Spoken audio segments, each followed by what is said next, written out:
STV news देख रहे हैं आप। आज की प्रमुख खबरों के साथ मैं हूं अंसारुल हक। पहले सुर्खियां। पढ़ने जा रही 2 नाबालिग लड़कियों के अपहरण के मामले का पुलिस ने किया खुलासा। घटना के बाद 7 दिनों के अंदर दिल्ली से किया बरामद, 2 आरोपी गिरफ्तार। शांतिपूर्ण और सौहार्दपूर्ण माहौल में मुहर्रम का त्यौहार मनाने को लेकर मोतिहारी DMSP ने अधिकारियों और जनप्रतिनिधियों के साथ की बैठक। जुलूस में आग्नेयास्त्र और DJ रहेगा प्रतिबंधित। सरकारी अस्पताल में इलाज कराना है तो मरीज को लाना होगा आधार कार्ड और मोबाइल फोन। OPD रजिस्ट्रेशन के समय आधार कार्ड मोबाइल नंबर अनिवार्य। बाढ़ पूर्व समीक्षा को लेकर मधुबन में हुई बैठक। विधायक राणा रणधीर सिंह रहे मौजूद। हथियार दिखाकर ससुराल में भौकाल बनाना युवक को पड़ा महंगा, ग्रामीणों ने पकड़कर किया पुलिस के हवाले। पूर्वी चंपारण राष्ट्रीय लोक अदालत का हुआ आयोजन, किया गया सुलहनीय वादों का निष्पादन। मोतिहारी में डाक सहायक का हुआ डिमोशन, आरोप लगने के बाद सहायक को बना दिया गया डाकिया। मुहर्रम जुलूस को लेकर शांति समिति की हुई बैठक, दिए गए जरूरी दिशा निर्देश। वर्षों के लंबे इंतजार के बाद फुलवरिया घाट पुल से यात्रियों का आवागमन हुआ शुरू। निर्माणाधीन पुल से साइकिल, बाइक के अलावा पैदल यात्रियों का आवागमन हुआ शुरू।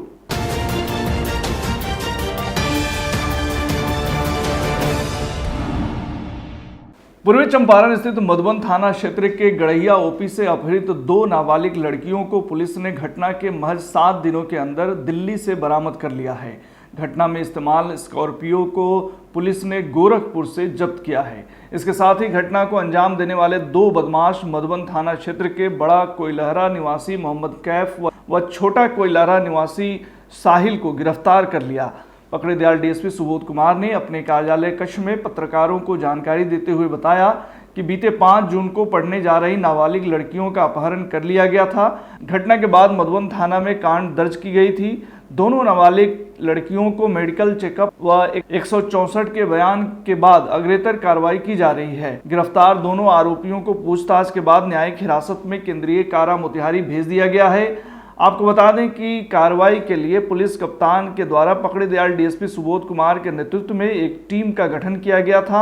छापेमारी दल में PSI संगीता कुमारी, SI नसीम हैदर, महिला सिपाही गीता कुमारी, चौकीदार चुमन राय आदि शामिल थे। नाबालिग बच्चियों का अपहरण किया गया था।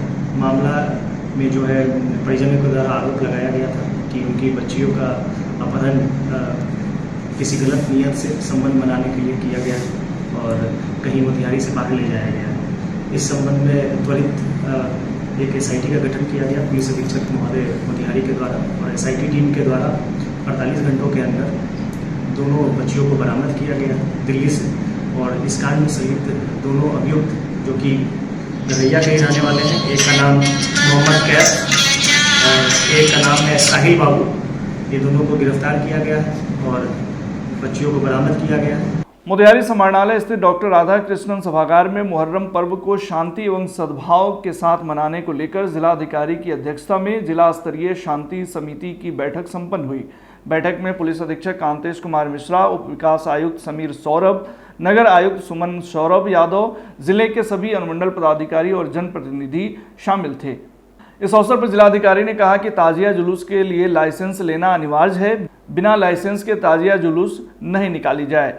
जुलूस के लिए जारी किए गए लाइसेंस में जुलूस का मार्ग, समयावधि निर्धारित रहेगा जिसका अनुपालन करना होगा।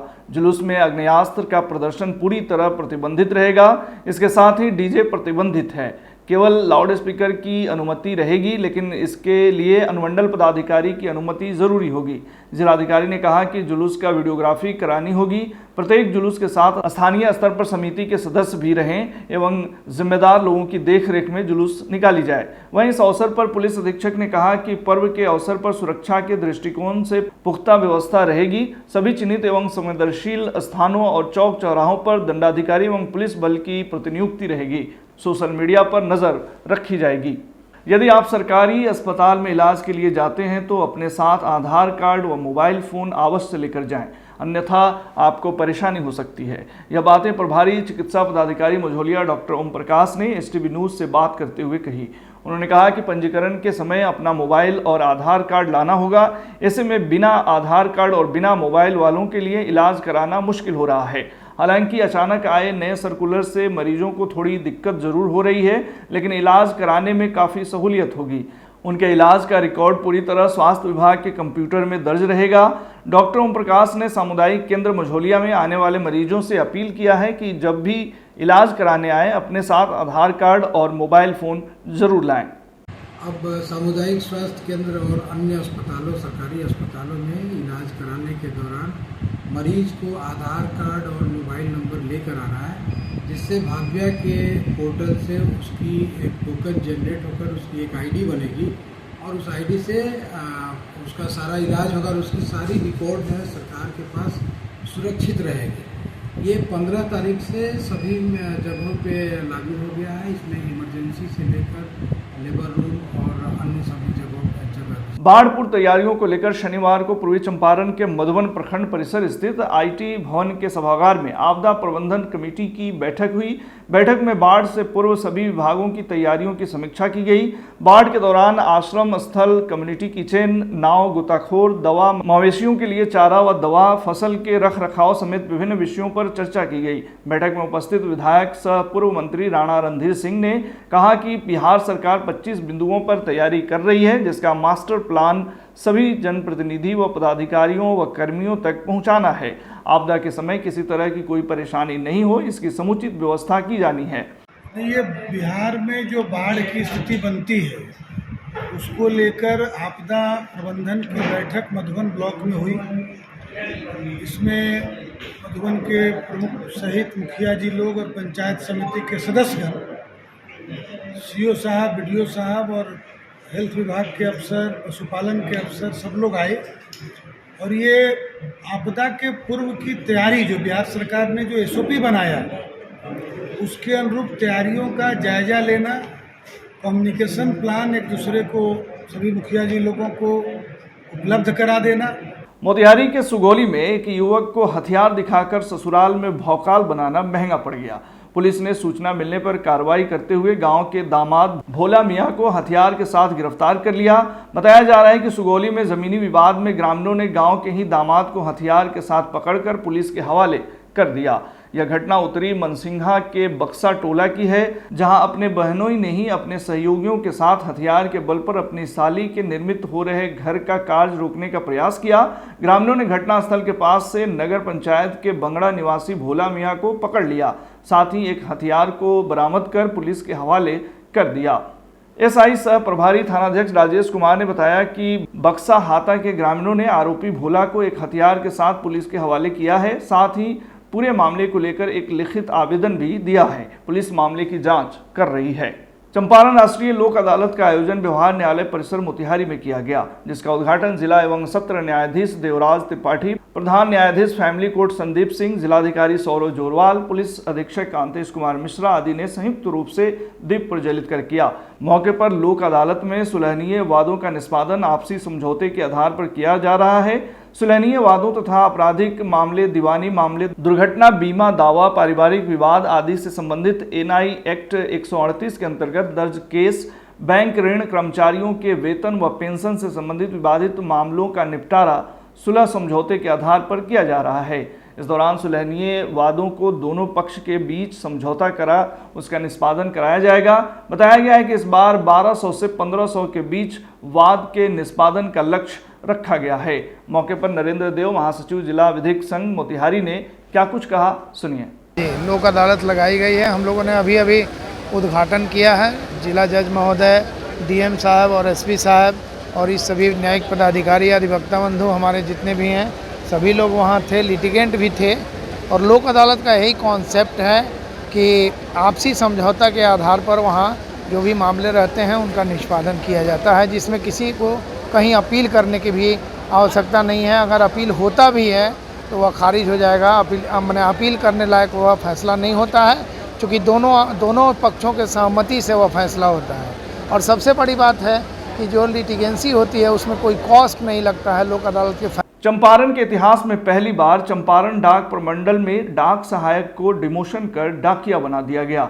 आपको बता दें कि चंपारण प्रमंडल के डाक अधीक्षक डॉक्टर आशुतोष आदित्य ने 12 लाख रुपए के फ्रॉड के आरोपी जिले के मलाही उप डाकघर के तत्कालीन डाकपाल और वर्तमान में प्रधान डाकघर के डाक सहायक मनीष कुमार मिश्र को डिमोशन कर डाकिया बना दिया है, जबकि उन पर 4 लाख रुपए जुर्माने भी लगाए गए हैं, जो उनके वेतन से रिकवरी की जाएगी। मनीष डाकिया के रूप में प्रधान डाकघर में ही कार्य करेंगे। उधर जिले के रक्सौल के उप डाकघर के डाक सहायक रमण कुमार वर्मा पर भी कार्रवाई की गाज गिरी है। यह कार्रवाई चंपारण डाक प्रमंडल के इतिहास में पहली कार्रवाई बताई जा रही है। वहीं इस संबंध में जानकारी देते हुए चंपारण प्रमंडल के डाक अधीक्षक डॉक्टर आशुतोष आदित्य ने बताया कि वर्ष 14-18 के बीच मलाही उप डाकघर से 12 लाख रुपए का फ्रॉड कर लिया गया था। इस फ्रॉड के मुख्य आरोपी तत्कालीन उप डाकपाल अजय कुमार चौबे और मनीष कुमार मिश्र थे। इस मामले में पूर्व में तत्कालीन उप डाकपाल अजय कुमार चौबे को डिसमिस कर दिया गया था।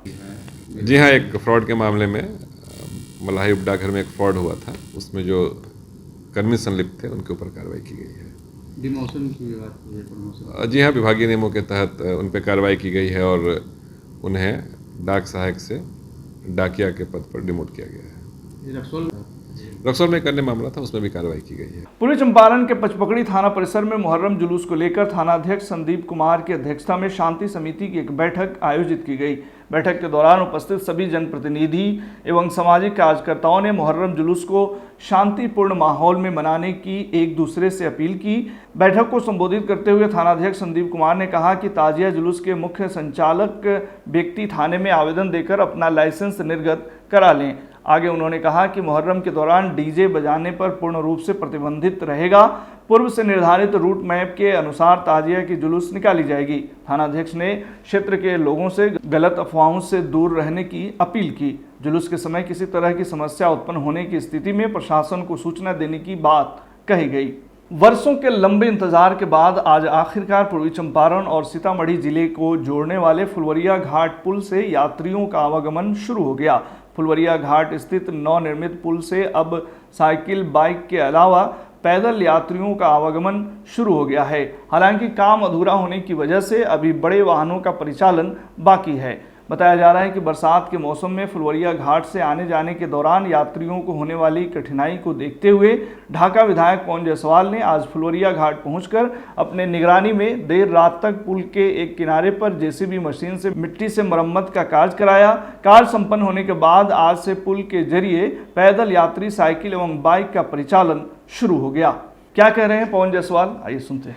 में पानी का बहाव तेजी से है और रेलवे लाइन से लोग पार करते थे। कभी दुर्घटना होता तो सीधा बदनामी हम ही लोग दोनों विधायक का होने वाला था कि भाई ये लोग पुल चालू नहीं किए तो दुर्घटना हो गया। पहले भी यहाँ दुर्घटना हो चुका है 2004 में।